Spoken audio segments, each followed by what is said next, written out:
Hello viewers, আশা করি সবাই ভালো আছেন। তো বন্ধুরা, আজকে আমি আপনাদেরকে খুবই গুরুত্বপূর্ণ একটা সেটিংসের কাজ শেখাবো। যে সেটিংসটির কাজটা হচ্ছে আপনারা আপনাদের ফোনের র্যামের সাইজ কিন্তু আপনাদের ইচ্ছামতো বাড়িয়ে নিতে পারবেন। আর আমি বিষয়টা বলতে চাচ্ছি যে আপনার ফোনের মধ্যে যে মানে র্যাম রয়েছে সেই র্যাম না, আপনারা কিন্তু ভার্চুয়াল র্যামের সাইজ কিন্তু বাড়িয়ে নিতে পারবেন আপনাদের ইচ্ছামতো। তো বন্ধুরা, কি সেই গুরুত্বপূর্ণ সেটিংস, এই সেটিংসটা শুনে কিন্তু আপনারা নিশ্চয়ই হয়তো অবাক হচ্ছেন, কিন্তু আপনারা সম্পূর্ণ ভিডিওটা দেখার পরে দেখবেন যে না, সত্যি কিন্তু আমরা ইচ্ছামতো র্যামের সাইজ বাড়িয়ে নিতে পেরেছি। তো বন্ধুরা, আমি বেশি কথা না বলে আপনাদের এই ভিডিওটা শুরু করব। আর ভিডিও শুরুর আগে একটা রিকোয়েস্ট থাকবে আপনারা সবার কাছে, আপনারা আমার এই চ্যানেলটা অবশ্যই সাবস্ক্রাইব করে সাথে থাকবেন। আর এই ভিডিওটিতে যদি একটু ভালো লাগে তাহলে একটু লাইক দেবেন। তো বন্ধুরা, চলুন এখন আমরা মূল কাজে চলে যাই। আমরা সোজাসুজি আমাদের ছোট্ট একটা অ্যাপ্লিকেশনের প্রয়োজন হবে। আমরা র্যামের সাইজ বাড়িয়ে যদি নিতে চাই, তাহলে সেই অ্যাপ্লিকেশনটা কিন্তু আসলে আমরা প্লে স্টোর থেকে ইনস্টল করতে হবে। তো প্লে স্টোর থেকে ইনস্টল করার জন্য আমরা সোজাসুজি প্লে স্টোর অ্যাপ্লিকেশনটা ওপেন করে নিতে হবে।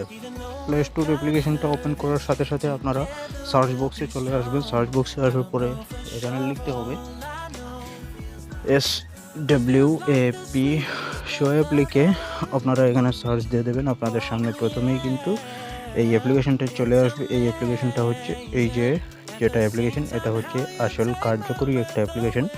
এই যে অনেকগুলো কিন্তু আপনারা এই অ্যাপ্লিকেশন পাবেন, সেগুলো কিন্তু কার্যকরী না। আপনারা সোজাসুজি এখান থেকে এই অ্যাপ্লিকেশনটা এখান থেকে ইনস্টল করে নেবেন। আপনারা লোগোটা একটু ভালোভাবে লক্ষ্য করবেন।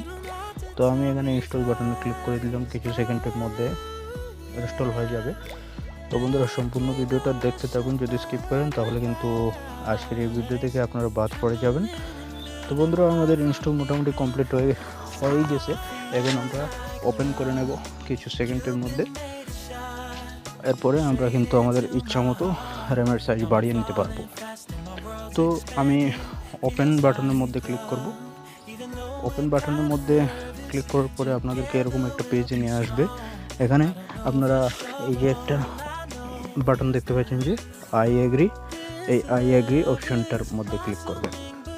ক্লিক করার পরে এখানে কিন্তু আপনারা এই যে দেখুন শোয়েব সাইজ এমবি, আপনারা কিন্তু এখানে যদি 1 GB র্যামের সাইজ যদি 1 GB করতে চান, তাহলে আপনারা এখানে দিতে হবে 1024। এই যে এখানে যেখানে লেখা আছে এই যে দেখুন 512, এই 512টাকে কেটে আপনারা যদি 1 GB করতে চান তাহলে কিন্তু আপনারা 1024 লিখতে হবে। যদি 2 GB করতে চান তাহলে আপনারা 2048 GB করতে হবে। আর যদি 4 GB র্যাম বাড়িয়ে নিতে চান তাহলে কিন্তু আপনারা 4096 দিয়ে সেভ করতে হবে।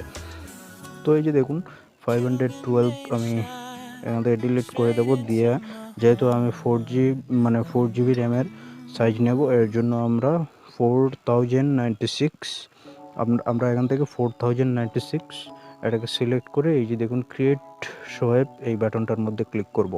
আর এই যে দেখুন নিচে একটা অপশন চলে আসছে ওয়াচ অ্যাড। আমরা যদি এখান থেকে একটা অ্যাড না দেখি তাহলে কিন্তু আমাদের এই কাজটা হবে না। আর আমরা যদি অ্যাড না দেখে এই কাজটা করতে চাই তাহলে কিন্তু টাকার প্রয়োজন হবে। তো আমরা যদি এই একটু 30 সেকেন্ডের অ্যাড বা 29 সেকেন্ডের অ্যাডটা যদি দেখে নিই তাহলে কিন্তু আমাদের ফ্রিতে এই কাজটা হয়ে যাবে। তো আমি অ্যাড দেখার জন্য এই বাটনটার মধ্যে ক্লিক করলাম। একটু সময় লোডিং হবে, লোডিং হওয়ার পরে কিন্তু আপনাদের সামনে অ্যাডটা চলে আসবে। তো অ্যাড চলে আসার পরে আপনারা কিন্তু এখান থেকে এই যে দেখুন 20 সেকেন্ডের অ্যাড আসলো, আপনারা কিন্তু এই অ্যাডটা দেখতে থাকবেন। অ্যাডটা দেখার পরে কিন্তু আপনারা এই কাজটা কিন্তু সম্পূর্ণভাবে সেটিংস হয়ে যাবে অটোমেটিকলি। এই যে দেখুন আমাদের অ্যাড মোটামুটি কমপ্লিট হয়ে গেছে। 6 সেকেন্ড রয়েছে, 5 second, 4 second, 3 second, 2 second, 1 second. এই যে দেখুন এখান থেকে আমরা এই যে ইয়েস বাটনের মধ্যে ক্লিক করব। এই যে দেখুন ইয়েস বাটন, এই ইয়েস বাটনের মধ্যে ক্লিক করে দেওয়ার পরে এখানে ক্রিয়েটিং হয়ে যাবে। কিছু সময়